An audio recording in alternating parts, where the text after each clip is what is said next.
Hello and welcome to another episode of the Mountain Talk podcast. This is episode 8 and the first episode that we have a guest on the podcast. So, extremely excited to welcome Dr. Tyler Nelson of Camp for Human Performance onto the podcast.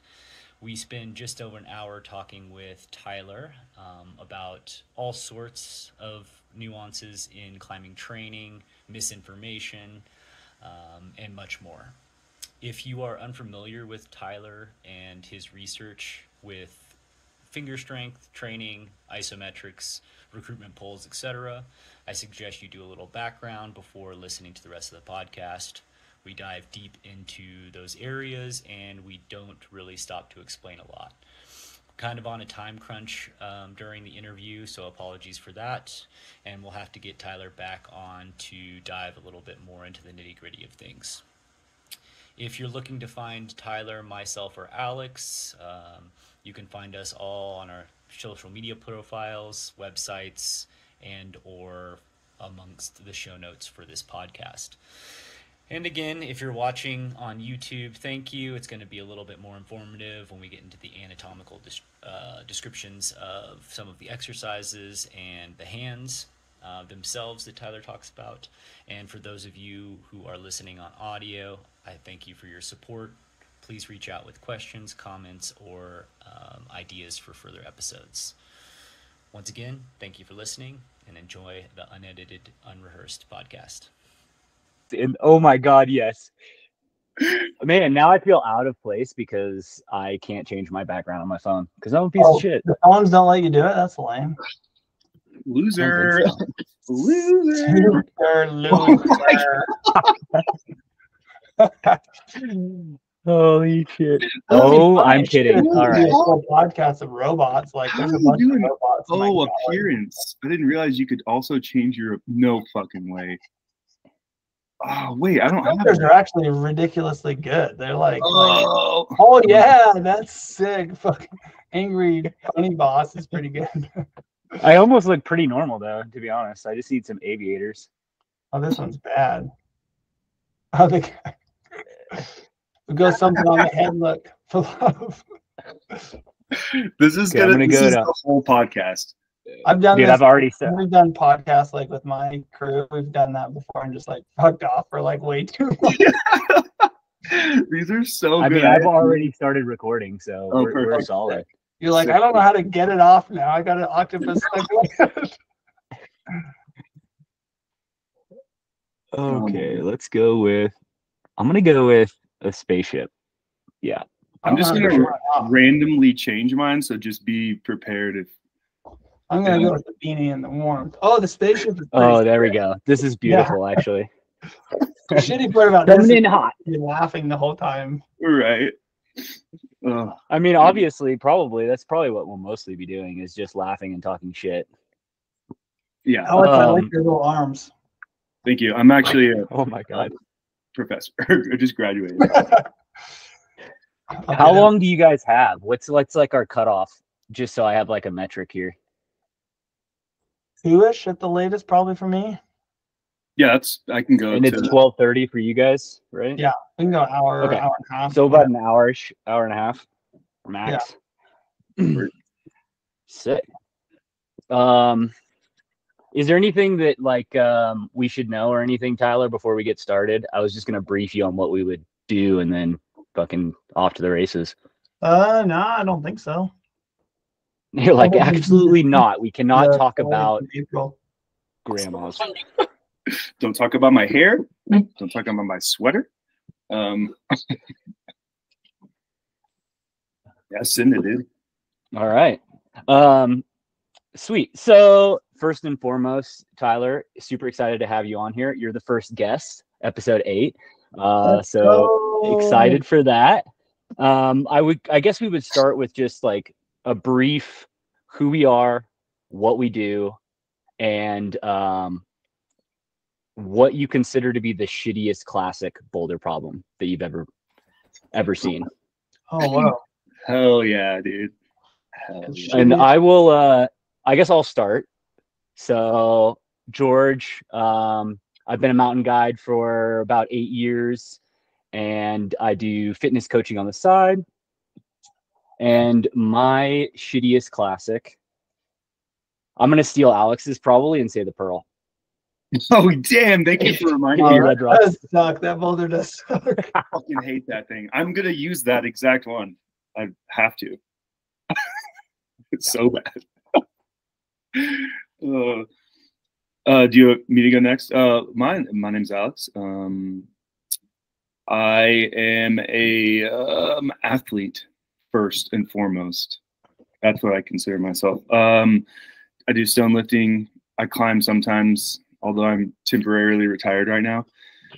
And I also train people, typically beginners, which is great. Love helping the newbies out. And my least favorite classic boulder problem is also the Pearl, because it's the worst.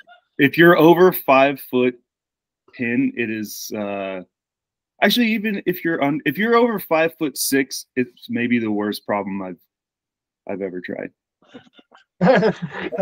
How long ago did you try it too? I have tried it multiple times. I mean, it's been over a year.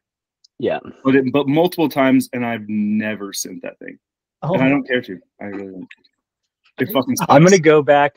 I'll be there in like 4 days, so I'm gonna go back, and it's gonna shit on me probably. But we'll see. It's a lifetime project for me. that's epic. I say, like, I asked that because I'll bet before it was greasy back in the day, it was actually probably really good. Oh, but dude. it's still greasy for sure. Probably. I've only been there once, and we went there maybe, I guess it was last spring, and it was in full sun, and it took me 6 tries. And I was like, what the fuck? Like, I should be able to do this way faster, but it took effort for sure. So yeah, it's also shitty. Oh, it's amazing. Do you have a unique shitty classic that you can think of? You know, I haven't been bouldering that much, and like I haven't, like, I kind of am bad about, like, in the canyon here going to the good boulders. Like, I don't usually, I would say locally here, maybe that twisted boulder. Like, the thing's stupid. I thought you were gonna say the Buzz, dude. No, I've never done that, so I don't know that I. Oh, like, so you can't. I fucking really hate the Buzz for sure. But like, I think that's actually a good problem. I just can't do it. Oh, I see. Okay, yeah. I think people like it. I just can't do it for whatever reason. It's hard. Nice. Well, Tyler, will you give us your longer intro? Like, obviously, we're fans, but I honestly don't know much about your history, your professional, like your education, things like that, how you got into climbing. Could you just give us like a rundown of maybe the past decade of like how you got to where you are now? Oh yeah, sure. Like, I went to, when I was a kid, I was a wrestler and played baseball, were like my 2 major sports.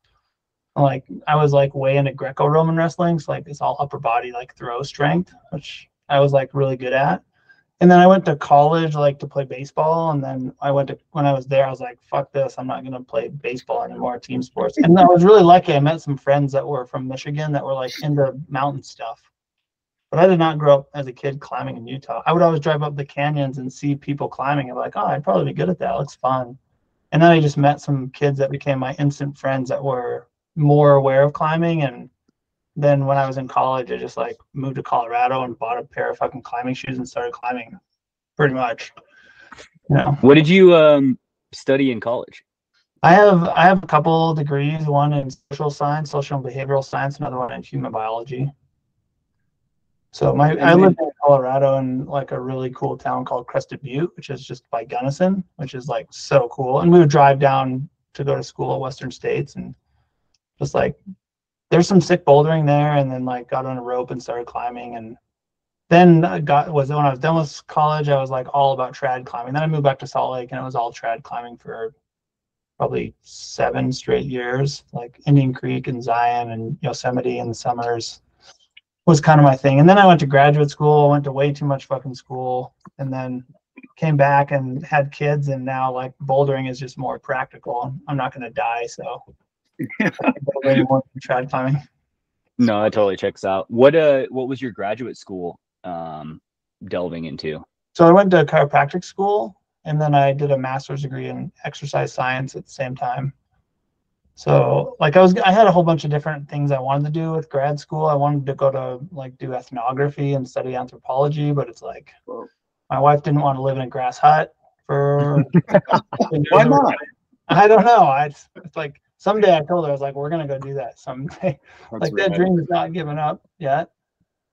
And then I had like my dad worked at the chiropractic school, so I could like go on a tuition waiver. So instead of going to like PT school or like this was a better avenue for financial reasons, and then also just like I have a better scope of practice in Utah.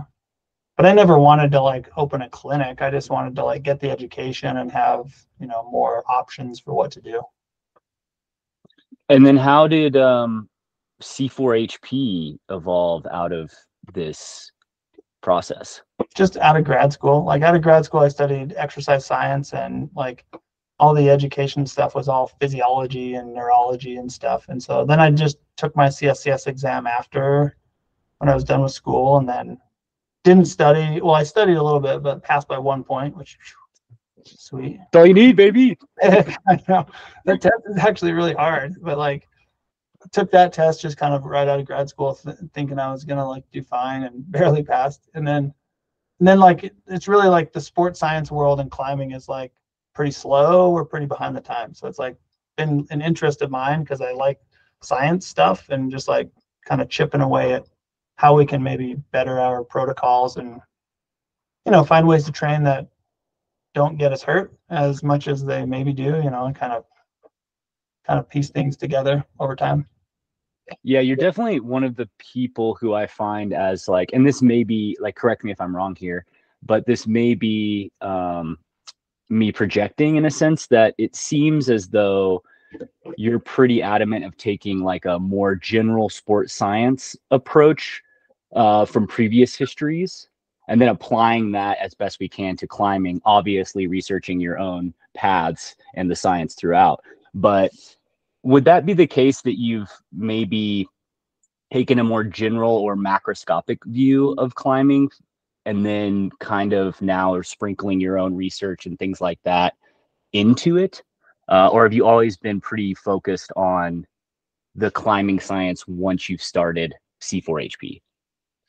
There's not good climbing science. There's just really not, you know. And so like we have to use bigger studies and different populations and better science, because there's not that much money in rock climbing. No one fucking cares about rock climbing except for us, right? Like rock climbers. But like there's not a lot of money in it yet, and so there's just not a lot of science. And so I'm even like was today reading a paper on endurance training protocols, and there's like probably maybe 15 or maybe more than that, 20 studies, but they're like so different from each other. It's like all over the place. And so in order to really like, the thing that people either like really like what I do or they really hate me for some reason, because for some reason people like feel like we have it figured out in climbing, which is a goddamn ridiculous fucking idea, because there's no way we have it figured out. Like we're just like barely starting to learn about climbing and its adaptations, right? And so our science is so new, and like we really don't have a lot figured out. And so I'm always like trying to challenge common exercises or training interventions for climbing. And most people are science minded, and that I would respect, as in like people that do science for climbing. They're like, oh yeah, that's a good idea, like we should do that. But then it's all the fucking trolls that don't know shit that get all angry and cry about, oh, you have the campus board is so amazing, like this dumb shit like that. That too. Oh my gosh, I'm gonna jump around a little here though, but on Tuesday I was out at the Buttermilks, and we had just happened to, you know, make this happen maybe like a couple hours before that or the day before, I can't really remember. And I was climbing on the grandma Peabody, and there was a group of maybe 6 or 7 climbers. And I'm pretty sure how the topic came up was someone was using an even edge. I think it was a tension flashboard or something like that to warm up.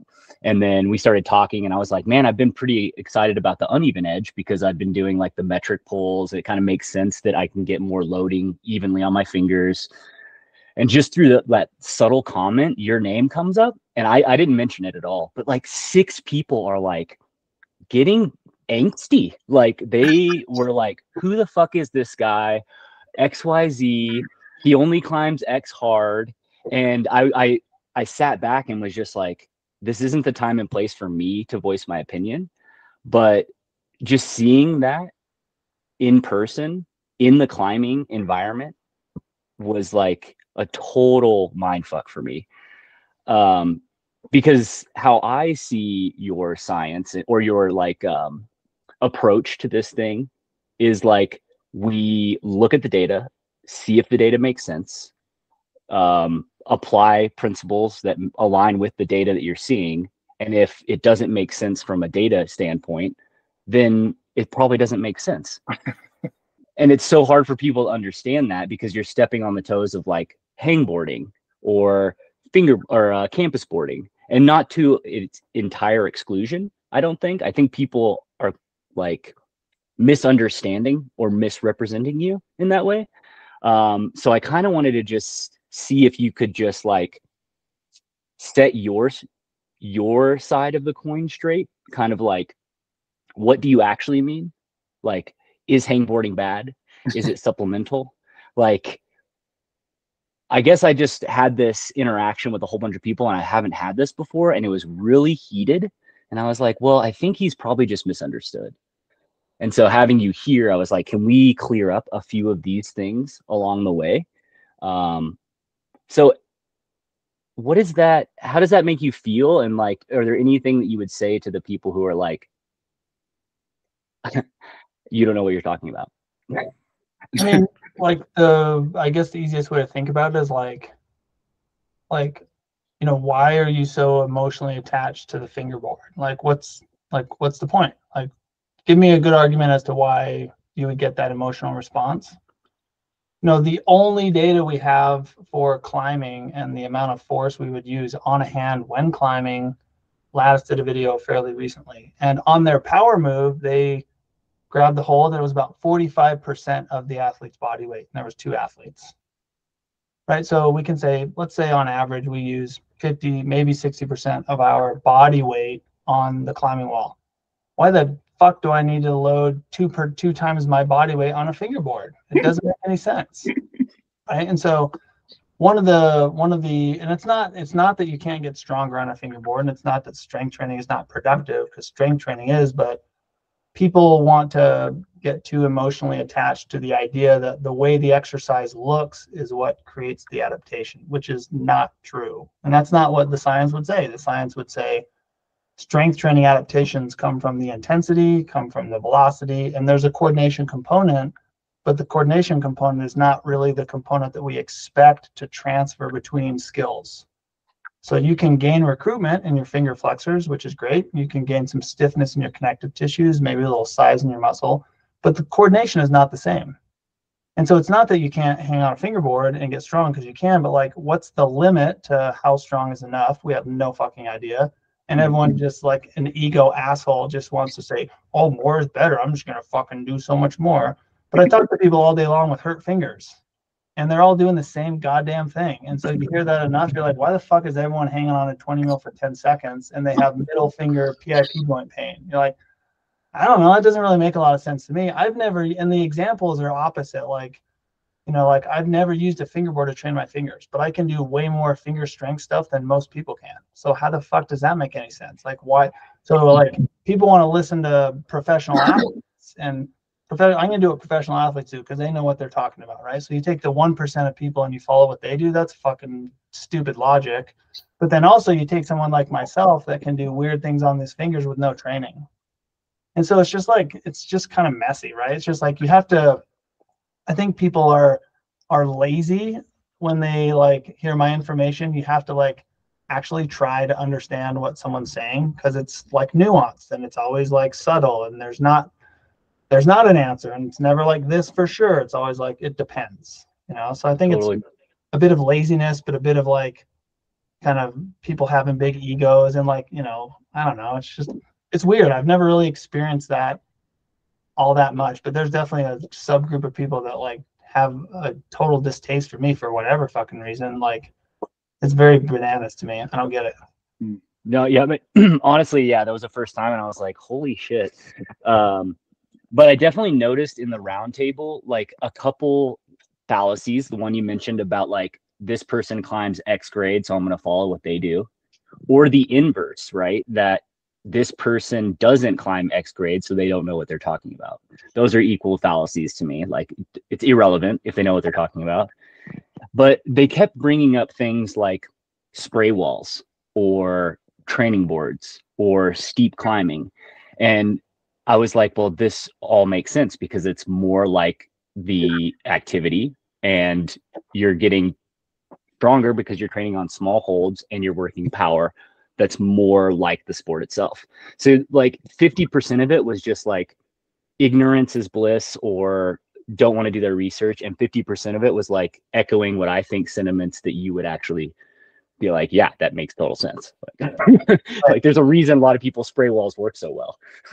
Right. And so I mean I mean, and this is not like, and what's even more bananas is people think that I'm just like randomly making this shit up. Like I just have like this anxiousness in myself to just like tell climbers what they're doing is wrong because I'm fucking bored and I like need more stuff to do in my life. But it's like I like chat with some of the smartest people that know exercise science the most and learn from them and say, oh, cool. That's like, let's think about this in the context of rock climbing. And again, the people that have the most education that I respect the most in our sport are not the ones that are like being a pain in the ass. They're the ones that are like, yeah, that's pretty, fuck, why? I don't know. No one else thought about that. That seems like a reasonable idea and, you know, thing to critique regarding what we do for training, right? And so it's usually like the people that have the least amount of, let's say, useful opinion that are voicing it the most, we can say in that regard. But like essentially it's like the strength training adaptations off the climbing wall are strength training things that we all know and do and why we do them. But the coordination stuff is like, just use a climbing wall. Like, why the fuck do we need to use a flat edge to train all different wall angles, all different hold types? Oh, and we're going to use 6 different grip types on the same flat hold. It's like, that doesn't make any sense. Like, people don't need to use a fingerboard to get better at climbing on smaller holds. They need to climb on smaller holds more often. But they need to get stronger off the wall to some degree, but how much we don't really understand, because from my perspective, people are putting way too much focus on the strength side of the fingerboard and not as much on the coordination component of like grabbing onto things with your hands. Yeah, that makes total sense, to be honest. I love that. It's also like, how often are we climbing an edge that's anything like a hangboard?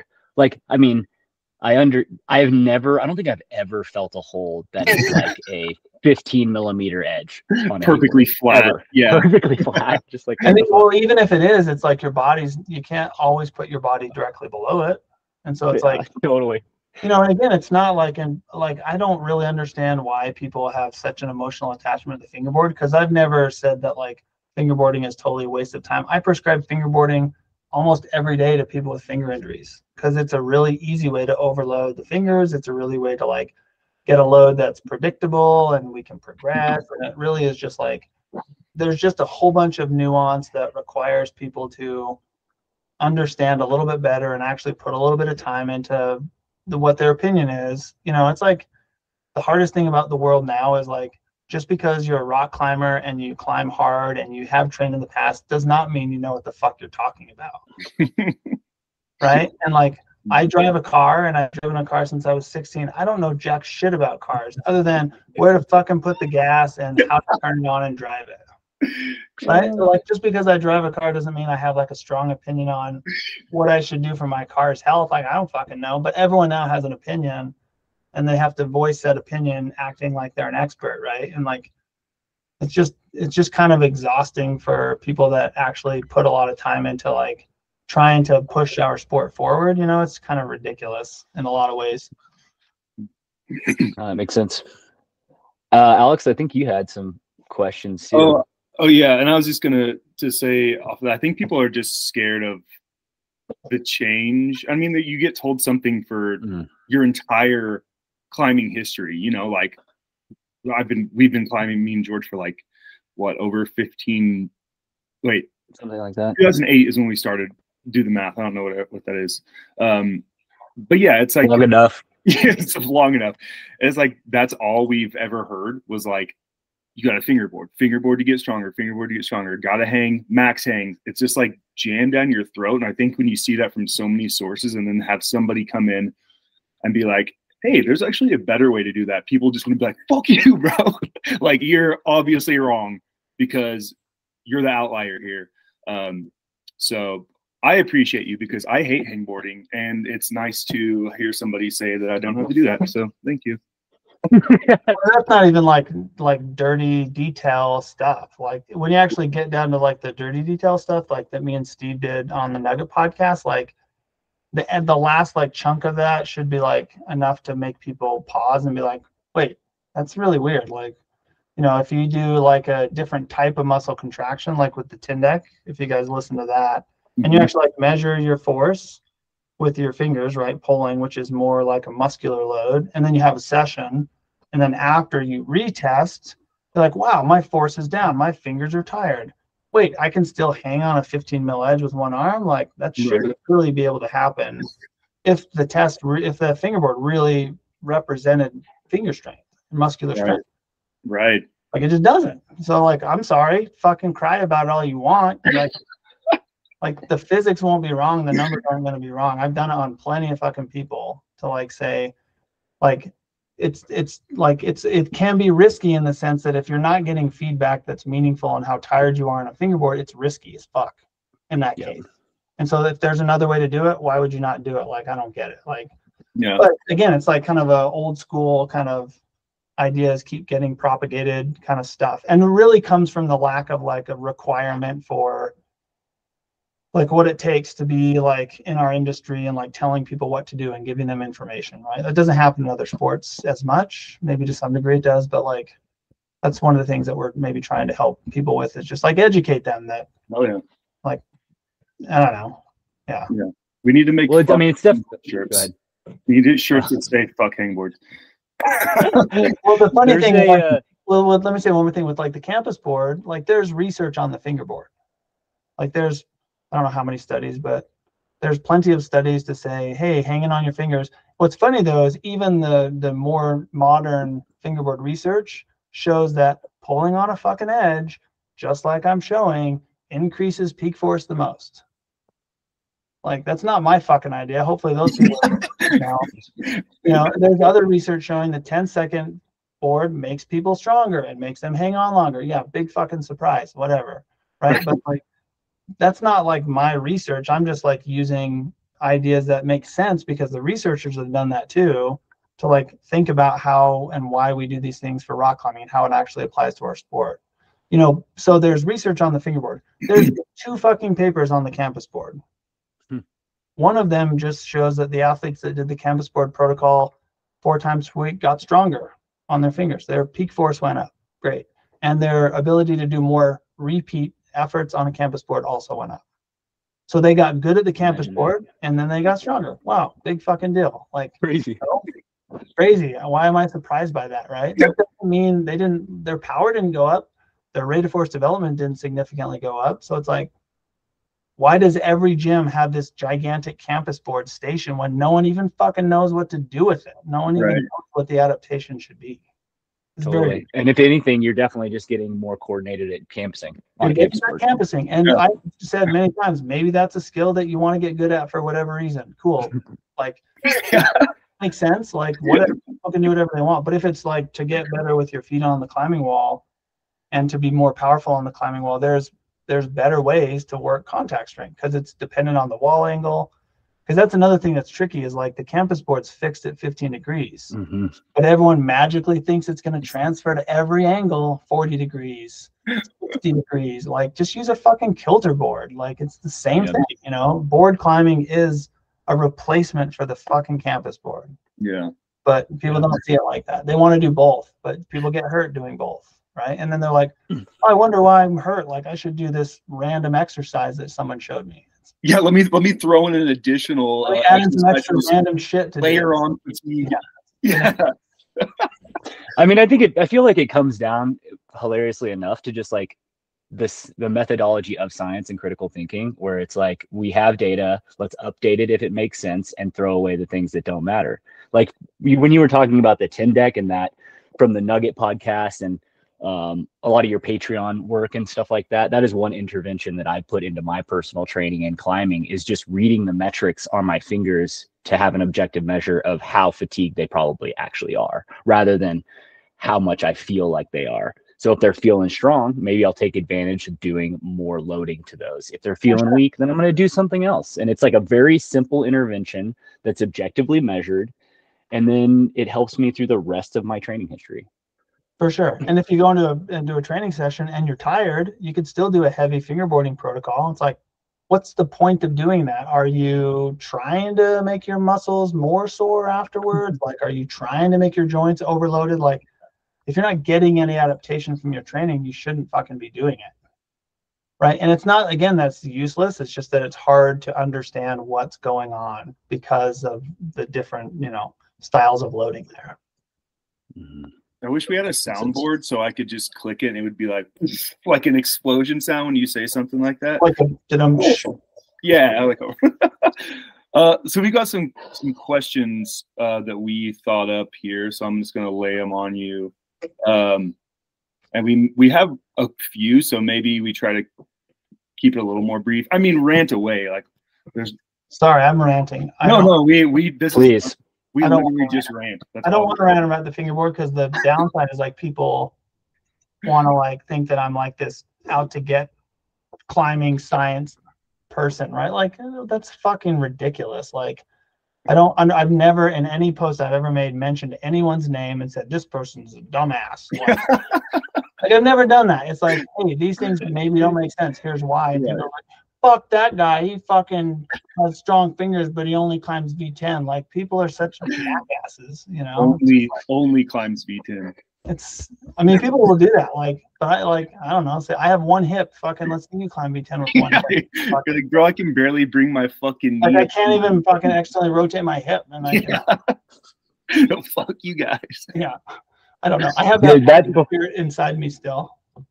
That is, since I've been like, obviously the longer we do this, the more specialized like bouldering and things like that I become aware of. But the body differences between people are so fucking crazy that it just throws the playbook out the window for me. Like, my roommate climbs like V13, like super strong. We did like Tindeq experiment with each other, and I beat his finger strength by like 60 fucking pounds. And he can crimp like the tiniest edges, and I'm like, well, okay, I just need to crimp the tiniest edges. He can't do the splits, and I can't lift my leg. I have no dorsal flexion and can't lift my legs up, and he can't put his legs out. And it's like, what the fuck is this random shit that we have to deal with? Well, talk about throwing another wrench in the system. A really good example. Like, my coach Jesse has strong fingers on the wall, but objectively off the wall, they're not nearly as strong as mine are. And so, like, we're very opposite there. So then you ask yourself the question, like, okay, well, how much force do I really need on the climbing wall? And the answer is probably not fucking nearly as much as people think. Yeah. Right. And so if that's the case, then great. Like, my recommendations as of later, like, great, do the absolute smallest amount of finger strength training you can do it in your warm up, and then that's it. You're done. Like, let it go. Like, you don't need to keep worrying about it, because consistently, like, chasing a number is not the secret recipe to climbing harder, right? And like, everyone has to learn that in some way, shape, or form. But like, it's a hard thing to teach people that have like a emotional attachment to that particular tool for some reason. Yeah, totally. They'll get over it. They got to toughen up a little bit and quit taking it personally. Yeah. Okay, so here's a good question for you. What over your career in climbing, training, fitness in general, what are some of the biggest lessons you've had to unlearn? Probably finger strength is probably one of them. Like, it's really easy for people to not be able to grab a hold and be like, oh, I need to get stronger fingers, like, because it is definitely this thing. But like, that for me is something that, because I've always naturally been strong just based on my mechanics. Like, my muscles get pretty big, my lever arms are short, they've always been good for upper body force and turns out finger force.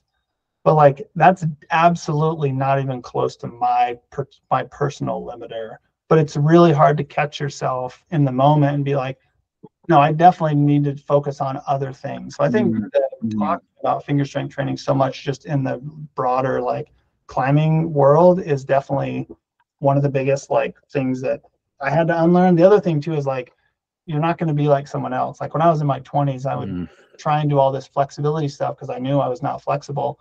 All it did was make my back and my hip hurt. And I tried just like everyone else does. And so the constant kind of discussion that you can do it, just keep trying, is total bullshit for some people, you know? Like, and there's always physical structural limitations between humans. You give someone like me a bunch of dumb fucking advice like I got, it did not help me at all. I would have been much better off like getting better mobility practice on the climbing wall, not trying to do a bunch of random stretching off the wall, you know? So I think that's another one for me. Nice. This might kind of go hand in hand with that, or we may have already touched on this. What is your biggest pet peeve that you see in the climbing training world? We may have already covered this, but if there's another one that you comes to mind. I don't know if it's in the climbing world more generally. I really dislike the term prehab. I really don't like the idea of come see me before you get hurt kind of fucking dialogue. Like if you're coming to see me before you get hurt, you better be getting educated about how you can better write yourself a training program, or paying attention to metrics like finger force, so you know maybe what not to do on certain days, or measuring your power output or your sleeping habits. Like the idea that there's something special about any exercise is total bullshit. And like, especially low intensity, random fucking skills that people learn. And then they learn them. They're like, oh, cool, I'm just going to do this every single day before my climbing, and my shoulder's never going to get hurt. You're like, yeah, the groups of people using exercise bands in the climbing gyms, man, it cracks me up now. And it does not mean that you can't use those for some use, right? Obviously, but it means that for most people, they don't need to fucking use those things. Yeah. Yeah. You know, that's kind of I think one of them. The other one would be like just kind of in the same line, just doing things that, you know, with like, there's all sorts of things that we can do, and doing random things for the sake of doing them is fine. But if you're trying to do things for the goal of getting some sort of productive gain for rock climbing, like the new skills that you're learning are probably not influencing rock climbing at all. And so that also is another, you know, that's just essentially people not strength training properly, you know, just not following the basic principles of strength training. Yeah. What about so one of mine is like the Bosu balls and like instability training. Is that I think I've seen you post. That's the same. Talking shit about it. Yeah. Like I think the rings fall in the same category. Like right. You know, like it's hard, and it's really not like an attack on people that like doing the rings. If you like doing the rings, do the fucking rings, whatever. But like if you have a really strong opinion that it's positively influencing your strength when you're climbing, you're probably a little bit off, because the science would not agree with that. And that's not me making shit up. That's just like less stable things are skills, and skills that are not your sport are just skills. That's it. I was explaining that to a client the other day who was asking me about somebody else doing like a Bosu ball single leg deadlift, and I asked her, I was like, okay, so you see this person, how do you feel like you could just make this exercise better?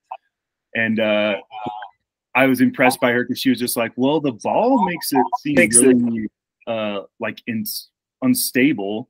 And I was like, yeah, there you go.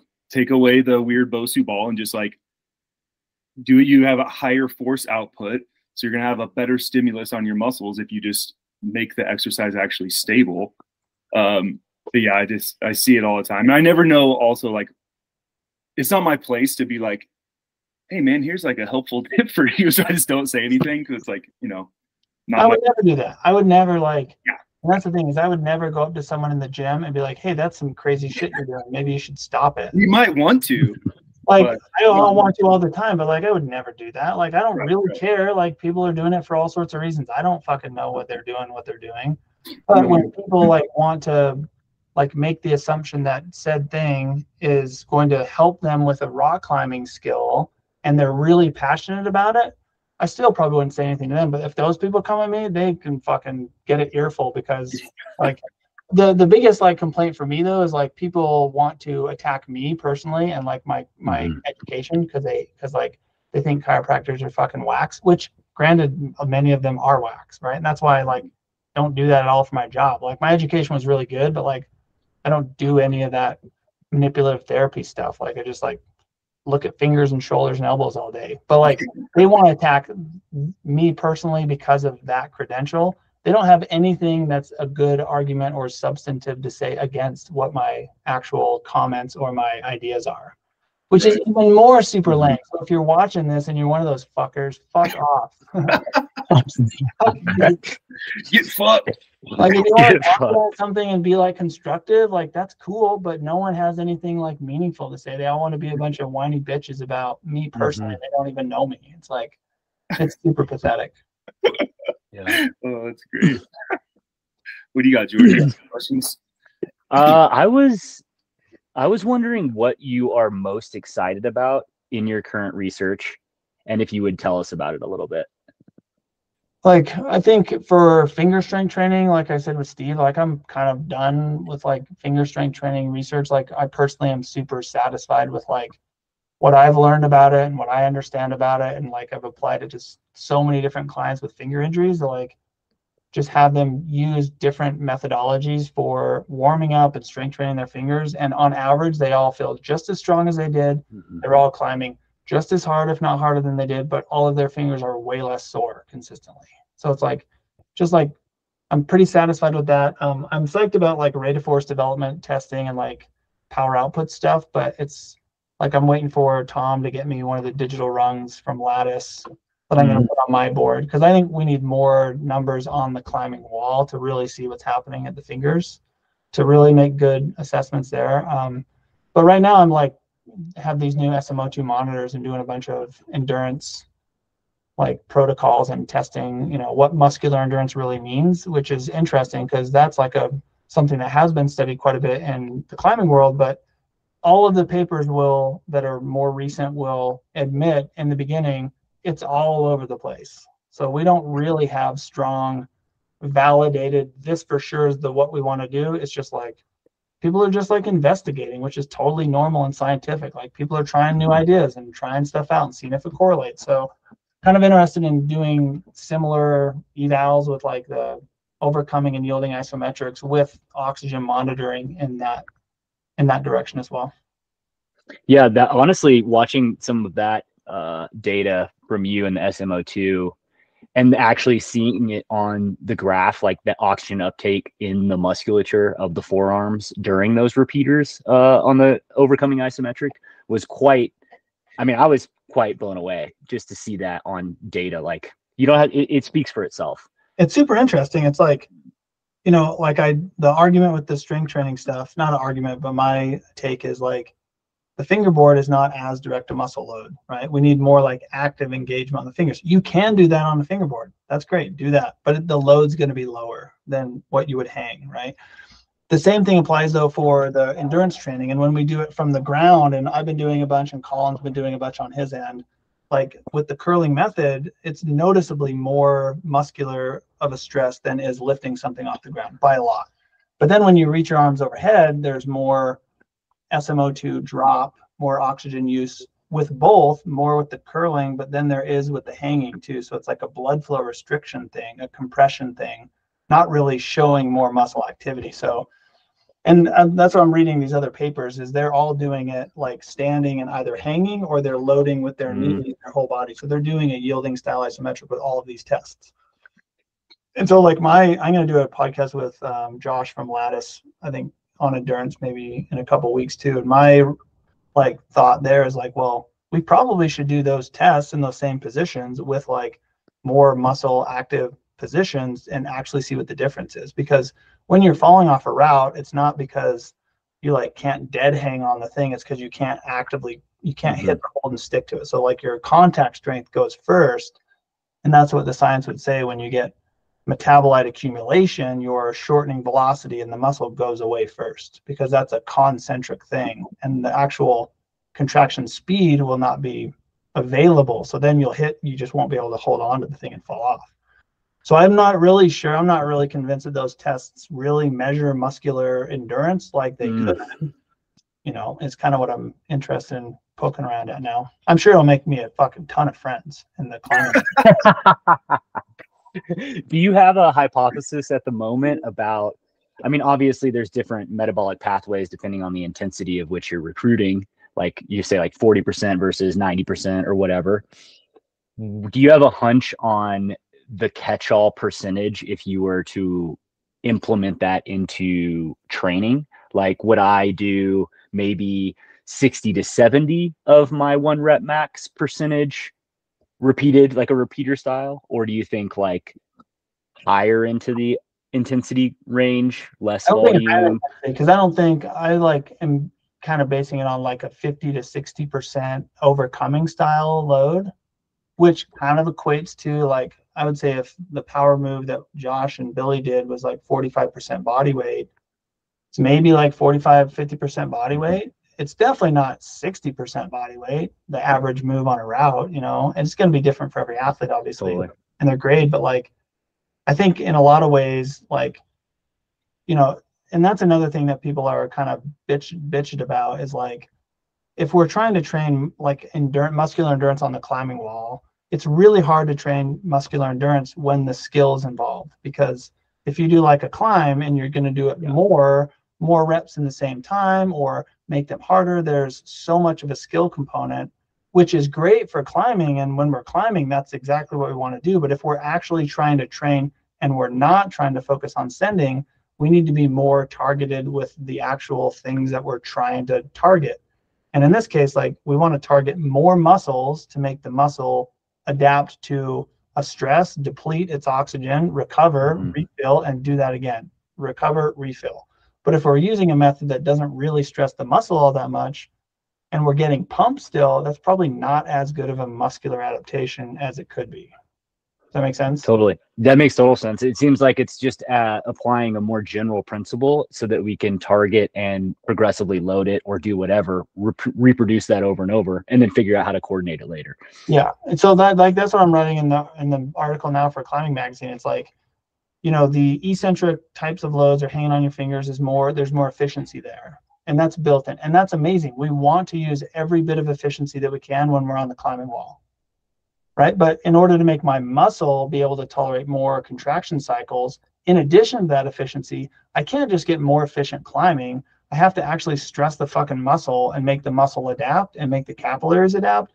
But that's separate from my skill, which is my climbing stuff. And so I think we've like tried to smash training and climbing too fucking much together, and it makes the training messy. And then people are just like, well, I don't know what to do. I'm just going to do doubles or triples or up downs and just random shit that like has not only not been validated, but people just make the assumption that it's helping them, which, like, I think Steve gives an awesome example, like Steve Bechtel, with like, you know, like feeling like shit after your training session. He's like, if you get wasted, you're going to feel like shit, but like, you're not going to get wasted after your, like, drink after your climbing session to get better. Totally. So I'm interested in that avenue currently. Nice. I have some like specific questions for you. I'll try to give you some context here. And they're obviously about fingers, so imagine that. So someone reached out, Red Blue Plant, and said, Tyler just posted about overloading on the fingers, especially on a bar, causing swelling and a cyst. I'd like to learn more about that issue and its treatments. So I guess, do you have any idea what he's talking about or they're talking about? Yeah, of course. Okay. Well, like one of the let's say downsides of like being an athlete that's, you know, all of my clients and you guys are all, they don't have trouble completing things and doing stuff. We're all very anxious and very active in that sense, too active to the point where the problem with that is like we always want to do more stuff, and thinking that more stuff is actually going to produce a better outcome for rock climbing, for our sport, right? And so a lot of the training interventions that we do, heavy deadlifting, heavy pull-ups on a bar, campus boarding on big rungs, in a lot of cases, like you're literally just putting a ton of pressure into the A2 pulley and just like grabbing and twisting on the finger. And the pulleys and the tendon sheath, you put a bunch of mechanical pressure directly into them, and then you twist it. Like, you can get cysts in the fingers. Maybe they're from the bar, maybe they're from the climbing. It's a mix of both. But when they're there, it's really hard to get them to go away if you're still doing really heavy barbell stuff. So most of the time when people have like cyst in their finger, one of my recommendations is, if you're going to do pull-ups or weighted pull-ups, you need to do it on like a fingerboard with like a rounded jug, like the grindstone board that has more distribution to the fingers. Getting away from heavy deadlifting and doing heavy back squatting makes sense. So you're not just like grinding in on the finger. So it's like there's not a real fix for that pathology. It has to be a repetitive habit change over a long period of time.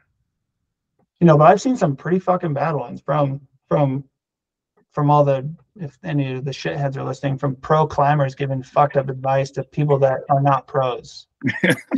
And like if you that's another problem, is like, the difference, like the science would say professional athletes can physically tolerate more stress than everyone else.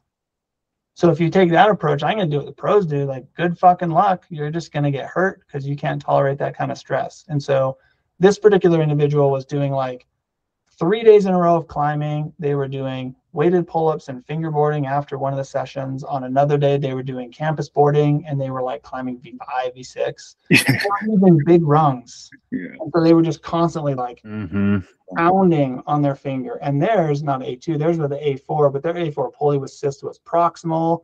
Their whole A3 pulley was bruised. They literally had like a bruise under their skin on the PIP joint. It was fucked. It's crazy. Yeah. But I like, and people think again that I'm just being a dick because I hate fingerboarding for whatever reason, but I like talk to people all day long, every day, with finger injuries, and they're all doing the same dumb shit. Yeah. And that definitely has something to do with it. It's not just them. It's not just their genetics. It really is like their habits, and just like kind of following what everyone's supposed to do. Just like shut up and fucking hang on the board kind of thing, This is what Megos and Andre are doing, so I've got to do it. Yeah, I was just about to say, Daniel Woods just put out a sick workout, though I think I'm going to add that into my programming. It's like, seems really intense. There was a video that Megos and Andre did, and they're like, everything, the things that every climber should do. And they're like, so many people sent it to me. They're like doing like this rad, like campusing around on the board, like moon board, like just like the craziest, hardest shit that climbers can do. Which is cool that they can do it, and I like have respect for that, but like that's not what the average climber should be doing. A V4 climber probably shouldn't be doing that. They shouldn't even be watching that. Yeah. Oh fuck. There's I think before we get to the rapid fire ones, Alex, there's one more very specific one on the finger topic. This is Tay. She's asked what your favorite solutions are for chronic finger pain. Most of the stuff she sees is like acute treatments or rehabs. She climbing for 3 years, lifting for 5, has like knuckle synovitis. And maybe define that for people who don't know. It becomes worse with volume, classically. They're a setter, so taking time off from climbing isn't an option. And just wondering if there were any like tips and tricks for chronic finger pain that you would recommend. Yeah, I have tons of clients that are setters for that exact reason. Elbow pain, super common in setters. Finger injuries, super common in setters. And so I think for a setter, my typical advice is your climbing training is your job. Like, you want to, intentionally think that your climbing practice is what you do when you forerun set routes. And so you have like usually 3 times a week where you're climbing. That is your climbing training. You don't really get a lot more on top of that, especially not inside. Like, if you're climbing outside, hopefully the outside season coincides with slow times at work, and you can do less forerunning, and you can allocate more energy to outside climbing on the weekends or whenever you get out. But it's just like what are you going to do? Like, you can't really recover more and recover better and do more. Like, your body has its limits there. So I think that's usually a helpful recommendation. Another one I have setters do is I have them do their strength training as their warm up every day for their climbing. So like typically they'll like strip and then set in the morning, and then they'll run in the afternoon. I have a lot of my clients that are setters lift weights in that break period as their warm up for climbing. So they're like warming up their shoulders and their hips and their back really well. Use tools that are not so flat on your fingers for the finger strength training too. And so I grab these when you're sitting there chatting. Like, I love this Atomic Ninja ball. This thing is so sick. It's like a 3.5 inch. And for females, if it's a female, I'm guessing, I would maybe grab the smaller one. This one's like a 3 or a 3.5 inch tool. But the 2 and the 2.5 inch one, like that's a super comfortable position on the fingers. But I still have to squeeze it with my hand to lift it. So it's still a finger strength training tool. But it's not, it doesn't require me to bend my knuckle at 90 degrees. Like, I've ultrasounded 3 fingers this morning of people that had like a big ass fucking middle knuckle on the middle finger on the dominant hand. And it's just super common. And it really just comes down to how many edges are you grabbing that have a fixed depth. That joint just gets more load. It's just really that simple. So one of the things you can do to like, I usually think about it as like, you want to trim away all the unnecessary times where you're doing that to your fingers. Right. So I think like the getting away from the fingerboard in that context is totally okay. You could drape the fingerboard, fine, but like, you got to get away from flat edges. The other tool that I've been using a bunch is like the wrist wrench, because it's kind of the same thing. It's very much like an open position, but it allows you to like still squeeze hard with your hand. And then use like the unlevel edge. So the unlevel edge is a half crimp. You can use like a half crimp, but you're actually distributing the force to more the index and the pinky too. So you're on average taking a little bit less pressure off the PIP joint. That makes sense. How do you find that the ball, what's the proper name for the ball? I think this is Atomic makes this Atomic climbing. But it's like, how do you find that similar or different than the uneven edge, or is it just like kind of same but different? I mean, like, that's where the nuance matters. Like, not really, because the interossei muscles of the hand that live between the bone metacarpals and then the lumbricals, one of their jobs is to bring the fingers together. So they like, if you were like squeezing something, like you squeeze here too. But when I'm grabbing onto a pinch, my fingers are together. I'm not really squeezing something. When I'm grabbing the wrist wrench, my fingers are together. When I half crimp something, my fingers are together. Like, I need something that allows you to like actually squeeze something, you know? Like, maybe when I'm angry, I fucking try and squeeze an orange and make orange juice for my children. You're like, at someone Reddit, you fuck this. Like, I'm about to do that right after this. Yeah, like we did the most recent YouTube video was on like rate of force. And there's like a really small, I think there's 2 papers that were done like on cadavers, and they took cadaver muscles of the thumb, I think, and the index finger, and they dissected them to do a stain to see what kind of muscle fiber types they had. And so what they showed was like the lumbricals and the interossei muscles had more big muscle fibers. They had more type 2 motor units. And so the hypothesis was like, there's some intrinsic design in our hand or evolution in our hand where the fingers are stronger if we flex the MCP joint first. So like, you know, when you're dead hanging too, that's another thing that people do. They dead hang. They're just like, I'm just gonna fucking hang here for 10 seconds. That's cool. Like, that's not very active at all. Like, that's kind of not a very reasonable way to think that you would get like you want like as much muscle activity in your fucking hand as you can when you do a fingerboarding something or training. So like, this tool requires you to like squeeze the shit out of something to lift it up. So it like does that.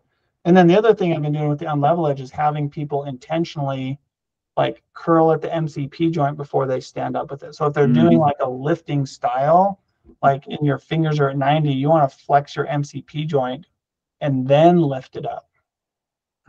So it's almost like you're kind of like, think about doing the curling from the ground, but you're actually curling down into that position where you're pulling into the edge and then stand up with it. That should give you a little bit more like intrinsic muscle activation.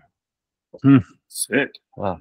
Yeah, that's great. You know, it's funny that you're just mentioning all of that. It just made me think about actually hanging on a hangboard and what it felt like subjectively. And it's like, have I ever grabbed a hold outside where I'm just like passively just draping, yeah, just draping it on there instead of just fucking trying to squeeze the juice out of the rock. People probably do when they're like climbing routes. So that's one of the examples of like maybe sometimes, but like not at your highest intensity. Yeah, right? If you're relaxing into a hold, sure. Yeah. And that's where people kind of miss the nuance, especially on Instagram. It's such a shit platform for educating people.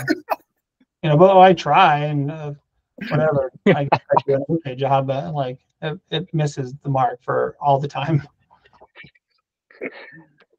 Nice. Hell yeah. Okay. Well, that was great. Let's see. You got any off the top of your head, Alex? No, aside from our kind of more rapid fire back-to-back questions, grilling Dr. Tyler Nelson. No, I don't have anything else. It sounds dangerous. It is. Are you ready? It is dangerous. Are you prepared? No. Maybe one more before we do rapid fires. Okay. Is rapid fire really a question option, or are you guys just making that up? No, it's on here. No, it's there. What does that mean? I got to answer within like that just means I don't know what it means. They're not like scientific at all. They're basically just like whimsical. Some of them are whimsical. We should try and add, you should do what you should do to be more specific is you should make your guests answer them within 10 seconds because there's something special about that 10-second time. Okay, I'll set a timer then. We're gonna start annoying beep after 10 seconds. Yeah, maybe we'll do 15 seconds or something. But okay, we'll give you 15 seconds for this question. Okay. What is your favorite either RFD improvement or contact strength work at the moment, exercise or training intervention? Board climbing, easy. Bam! Look at that. But he's a fucking pro. Like the spin off that is like board climbing increases contact strength, but like, you know, it's hard to quantify progressions when something has so many skills involved with it. So if the goal is to like increase your rate of force development on your fingers, you need a way to track it that's more reproducible than like learning a new skill. Because when people like climb a board, at first they're like, oh, I fucking suck at this board. And then they get good really fast. And then they never progress their grade again. It's like, you just got coordinated at your current strength and rate of force level. Like if you want to get stronger, you need to spend more time on the smaller holds because you're not good at grabbing them. Not that you're not strong enough, you're just not doing it very much. And then you can go back and start doing power moves into them. And then you'll realize like, oh my God, I can grab that pretty easy now. Where really, if it's always like I go with a number grade improvement on a board, the number grade is hard for lots of reasons, not just because the hand holds. You know, and so if you can't get into the right body position, the holds are going to feel so much fucking harder. Like I probably have stronger fingers because I can't get in body positions that other people can. So it's just like a natural consequence of my climbing maybe. So that is another thing I think is so important for people to like be able to quantify that a little bit more precisely and then do, you know, like rate of force development, training interventions that are more targeted. Beautiful. Beautiful. Gorgeous. All right, Alex. Fuck us up. Okay. Apple fritter. No, yes. All right, question number one. This is a two-part question. Part one, how dare you? And part two, who do you think you are? Oh, geez. I'm just kidding. That's not a real question. I just want to. I was trying to come up with something. I'm just kidding. All right, first real question. What is the biggest mistake that you see climbers make in their training? And this can be climbing specific or strength based. I mean, again, may have already. What was it? Sorry. Too much climbing volume. Perfect. Thank you. Number two, if you could choose one non-climbing specific exercise for climbers to incorporate into their training. Boom. What was it? What is bench press? What is bench press? Can we have a follow-up as to why? Why the answer? Oh, yeah. Bench press is the best pulling exercise. Boom. Hell yeah. Not lat pull down. Or wait, sorry. I'm gonna do all my podcasts like this from now on. This is great. All right. Question number 3. Favorite boulder problem, favorite and least favorite boulder problem in Little Cottonwood Canyon. The buzz, least favorite. Easy. You haven't done that one yet, so you can't use it. I want to blow it up though. It's just They're like, about to. I've tried so hard, and I really haven't. It just like fucking hurts my hip because it requires like that left hip to like stand up into it, and my hip just does. I've like hurt myself trying that thing. I chipped my tooth on that thing. Oh, yeah, dude. When I did it, I like did the kind of like lurpy jump at the end and totally just like no. But I said that's sick. I did sin. I think one of my favorites is Resident Evil and Joe's. Oh, I like that boulder. Yeah. What's your favorite in Little Cottonwood? Favorite boulder, probably Alzheimer's. I love Really? that boulder. I hate that thing. I love that. It's like complete opposite style for me. Yeah. It's just so fucking hard. Yeah, I mean, that's what's so weird about bouldering. Like the only like V9/10 boulders I've ever done in a session happened in the first couple tries, and it was Euro Roof and the V9/10 in Ogden Canyon, in Spirit Walker Cave. They're both like horizontal roofs. Yeah. So like you have strong fingers, you have strong muscles, you can do these ones. But like that's what's so weird about climbing is like those boulders were relatively easy for me, but it took me a long fucking time to do like Surprise and Little Cottonwood. Yeah. Or how was Bear Hug for you? Not doing very good. Bear Hug's so fucking hard for me. I do it without a heel hook, like no heel hooking at all. How the fuck? Like I can't get either side. You don't heel hook at all. No.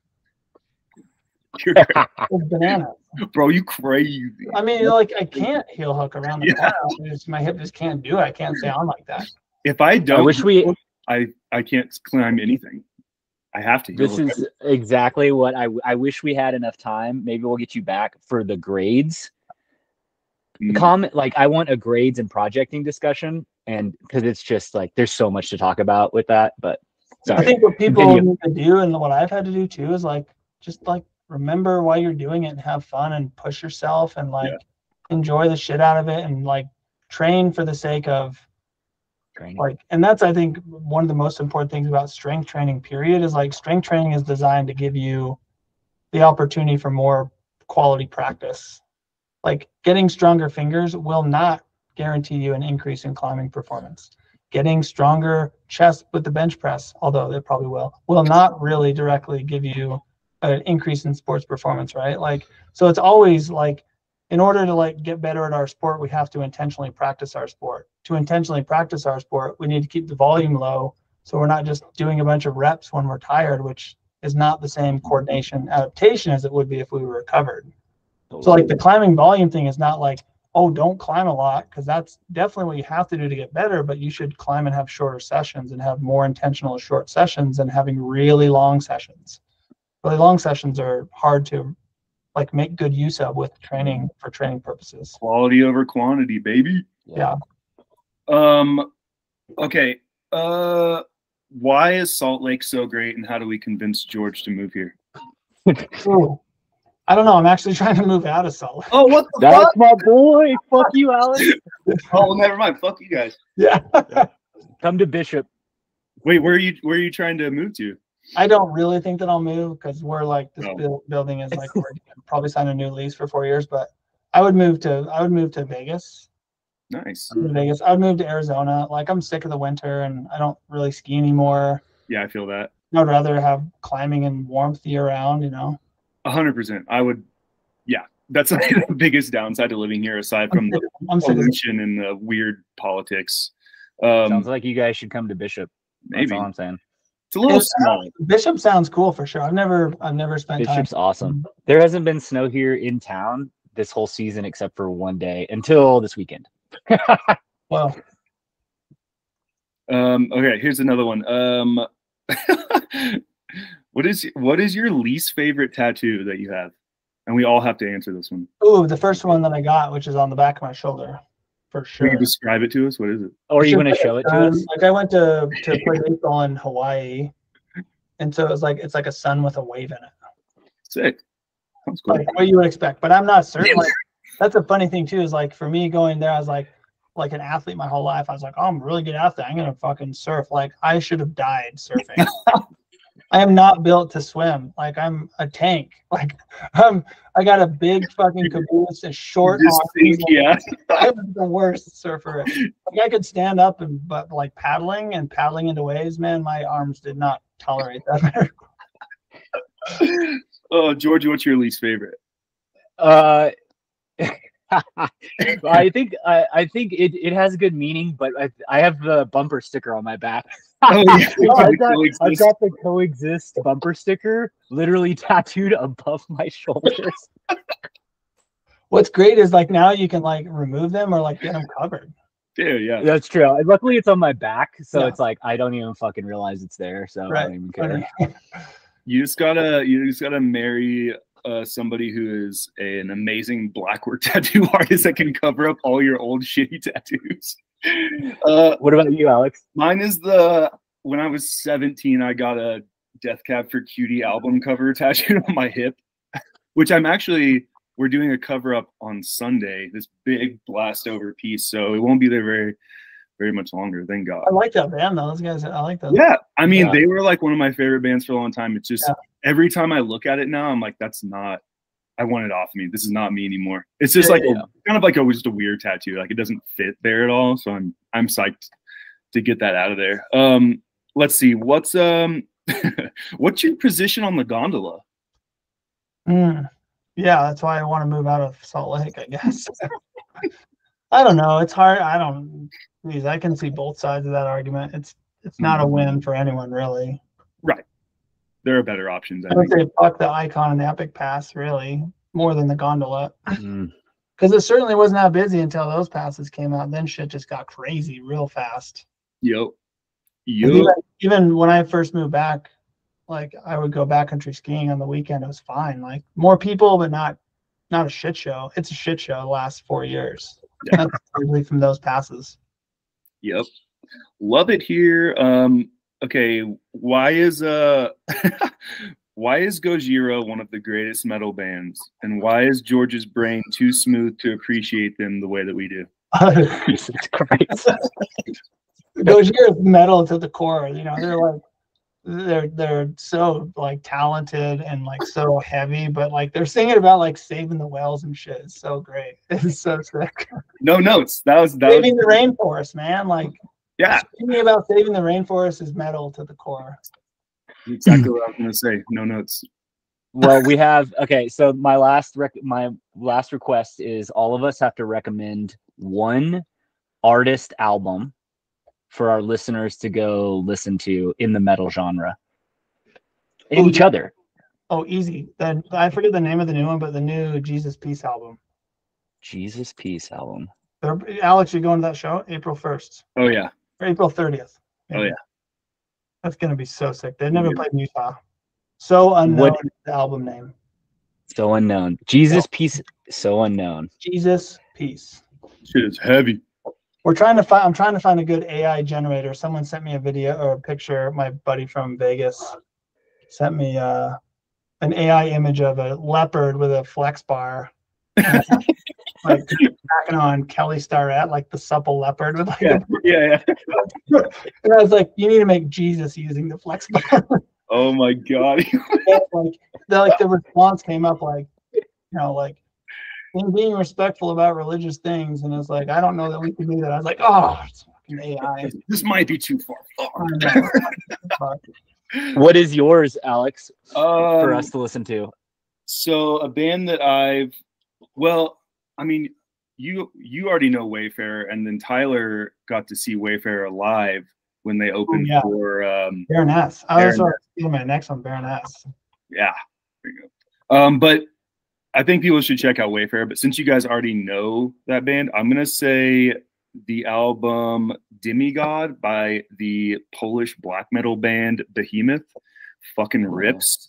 If you want to like dip your toe into some really good black metal, which is not something that always been into, but recently I've been like, because of bands like Wayfarer who are taking elements of black metal and then adding their own twist to it, I was like, damn, some of this shit is like awesome, and like blast beats are fucking sick. And so Behemoth is pretty dope, so you should check it out. Cool. What was the album? I'm gonna put this in the show notes. For Behemoth. The album was called Demi-God. It's from 2004. So it's Have either of you heard of the band The Who? Oh, are they the Mongolian dudes or something? They're metal bands from Mongolia, and they thing. Okay, I was thinking of literally the Who, like the band, like I was like, of course. Instead of HU. No, the Who, the Mongolian metal band, they throat sing. Okay, it's cool. It's really cool. Hell yeah. What's mine has to be I would say Lorna Shore. Oh, yeah. And I Return to Nothingness, that EP. Oh yeah, I would tell everybody to listen to that shit. Yeah, I like that. Damn, fucking killed it. Is there anything that Tyler, you want to ask us questions or anything that before we sign off this bad boy and I eat this banana in front of y'all? That's inappropriate for sure. Dude. That's way appropriate, actually. I'm thinking bananas in space. Like favorite donut. Like what's a favorite donut? Dude, anything. I'm gonna go with oh man, fuck you, dude. Is that what you're gonna say? I was gonna say filled maple would probably like a Long John maple filled with Bavarian cream or some shit. Ooh, that sounds good. You nasty. You like it creamy. We also in the show notes put on what's her name on Instagram, the Mally Show, I think. Let me find it. Hold on. It sounds like a drug reference, but it's not. What are you trying to tell us? We're cool with that. MALIE Show, and have everyone check out Estelle. You gotta check that shit out. It's funny. It's like this lady from California with this fucked up fox puppet. Oh wait, is it the Jesus fox? Wait. Oh no, I know what you're talking about. Actually. She goes like this, hi, my name's Estelle. This is your medication. It's definitely going in there. Dude, I've been following it closely. Like, it's the good stuff. People that are cool will get it for sure. Also, a weird stuffed fox puppet account that I follow. I don't know how this is happening. Oh, sick. Send it to me. I'll check it out. Baby Jesus fox. It's fucking hilarious. It's just like this really bad taxidermy fox that this person like pretends is running every time. Yeah, it's so good. Oh, yeah. She's got like a little stick with a hand. It's always like, yeah, I do like it. Oh, I love it. Amazing. I love it. It's silly as hell. Yeah. Thanks, y'all. I'm sending that. Yeah, thanks for coming on, Tyler. Yeah, of course. As Alex sends me the link already. Yeah, it's there. I just sent it. Enjoy that. Enjoy. I'll throw in the show notes for sure. I'll see you at a Jesus piece, Tyler, unless I see you. Psyched for sure. It's gonna be sweet. If there's anything if you want to go with you before, let me know. Oh fuck yeah. I go with Pedro and Leah and Mark and probably some other people to get pizza before somewhere. Fuck yeah, so I can shit myself in the pit. Hell yeah. Well, Pedro, like, he has this like intermittent fasting diet, so he eats 1 meal a day. So when we go, he'll eat like a whole pizza. What? It's awesome. Like, like 3 of us, me and him and Mark, went to a pizza place here, and like we ordered like 5 fucking pizzas, and the lady's like, "Is someone coming?" We're like, "Nope, that's this is for us." Our buddy's kind of weird. He only eats once a day. Ridiculous. It was great. Jesus. So yeah, I'll let you know what we're going. Sounds good. All right. All right, y'all. Well, thanks. Godspeed, sirs. Peace out. Godspeed. Pray for Bye.